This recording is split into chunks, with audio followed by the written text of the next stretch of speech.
Hi, howdy. Yeah, I don't really know what I'm trying to say or do today. As always, I'll just start talking and maybe find some sort of subject. Um, let's see. We had the weekend and we played some video games this weekend, and it was kind of just a lazy weekend because the girls' dad was playing music and out at his gigs, so it was just me and the girls at home, cuddling in bed, watching My Little Pony, and playing Kingdom Hearts, and reading books, and chilling out, and being us. Um, hmm. There's like cats in the neighborhood meowing.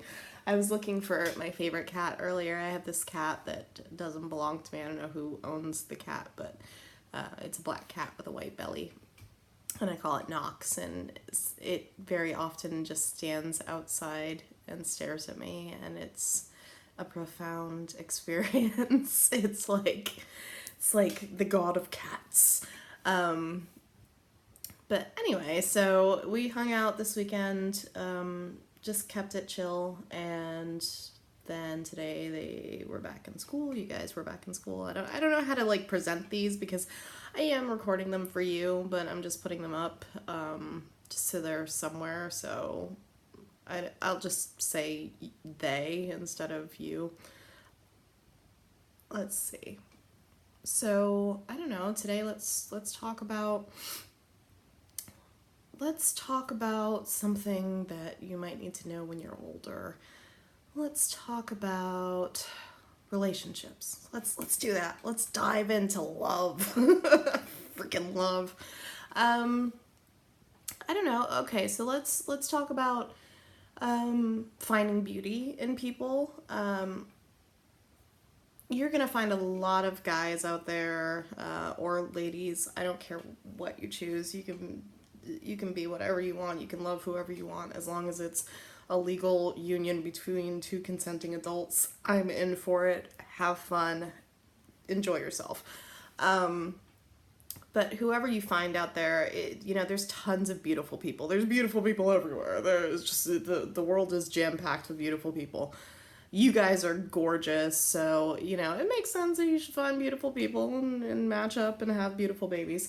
Um, I'm very I'm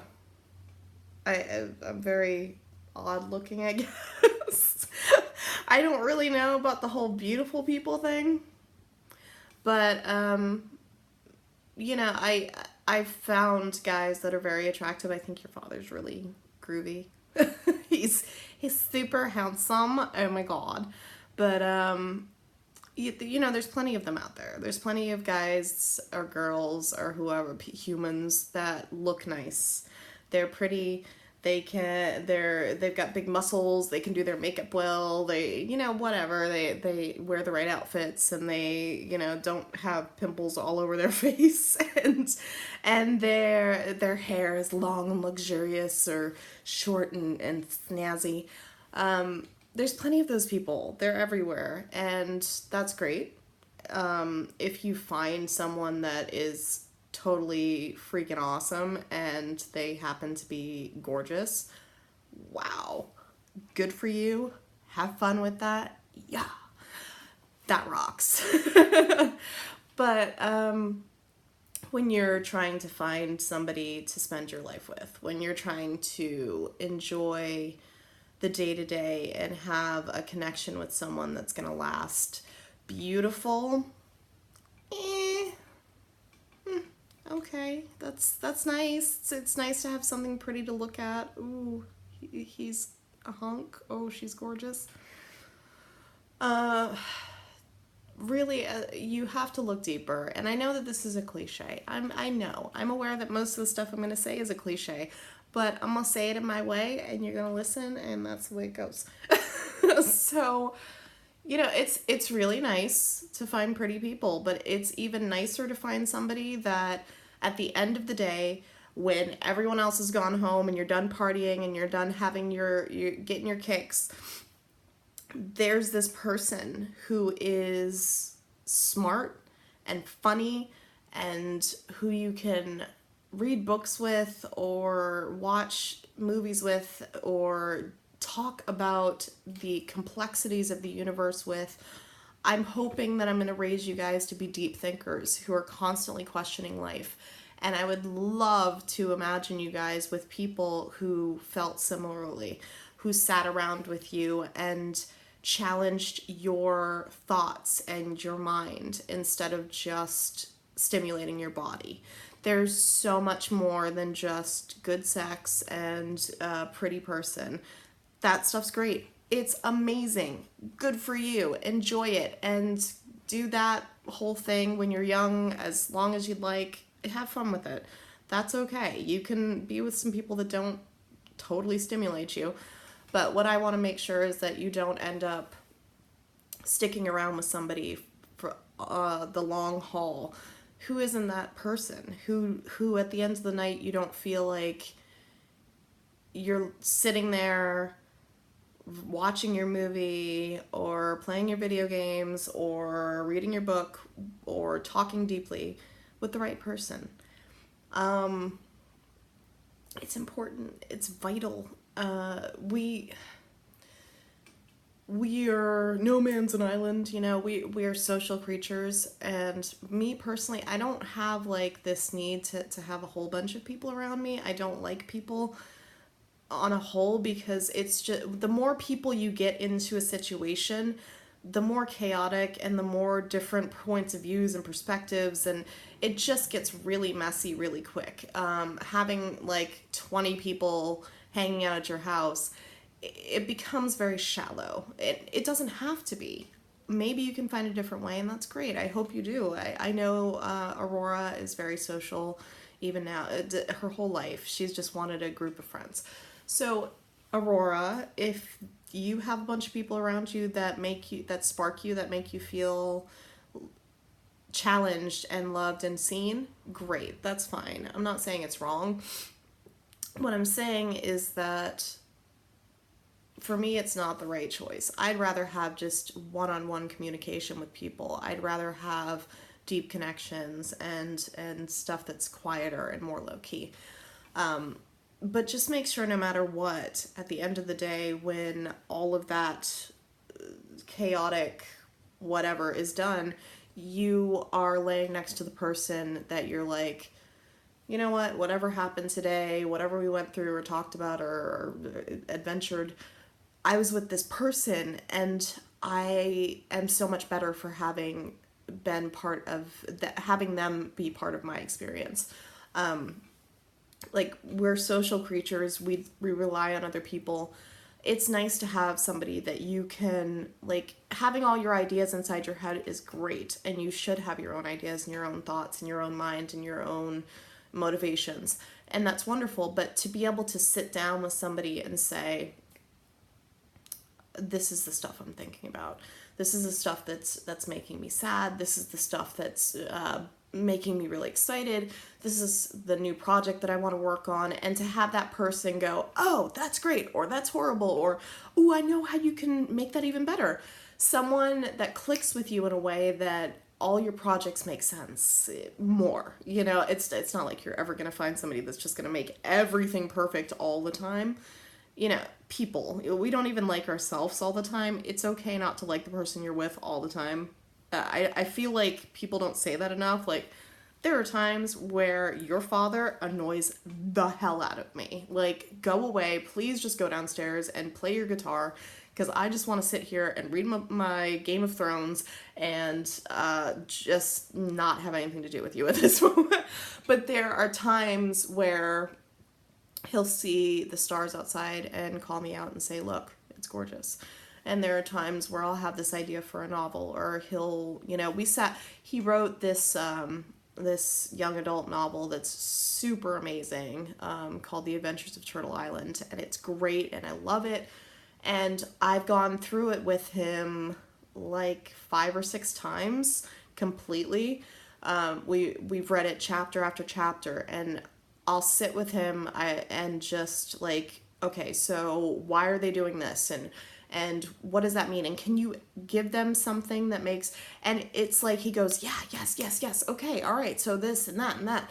And it's not that he takes every single one of my ideas. It's still his idea. It's still his book. So he doesn't have to take my ideas. It's just a lot of things that I say make sense to him, and it's another perspective outside of his own mind, which is nice because if you're going to try to get it out into the world, you're going to have a whole lot of people giving you a whole lot of ideas and perspectives and insulting things and whatever. So I'll insult them for you. I will help you, honey. So it just, I think it helps him.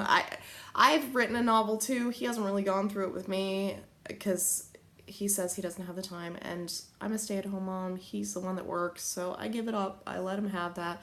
But that's there's bones of contention in every marriage, and one of the things is like, why haven't you gone through my novel with me yet? And it's not really his speed. It's it's kind of a chick book. It's a 20-something where girl novel. It's about werewolf people, where they can turn into lots of different things, and they're fighting for humanity.